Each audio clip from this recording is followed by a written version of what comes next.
This question is from Melinda, who asks, can we install a doggy door?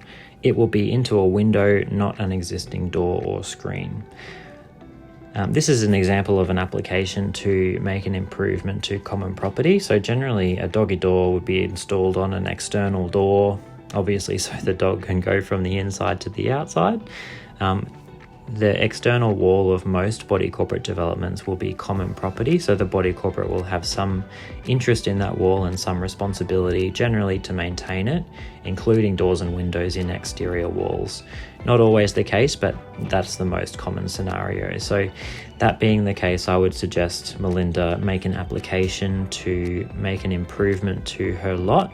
There is a form on our BCsystems website to allow Melinda to do that, and the form asks some specific questions that need to be answered before the body corporate can consider that motion. Usually that type of thing would not be very controversial and would be approved by the body corporate, but it is important to note the approval and have in the conditions that Melinda would be responsible to maintain that door at her cost.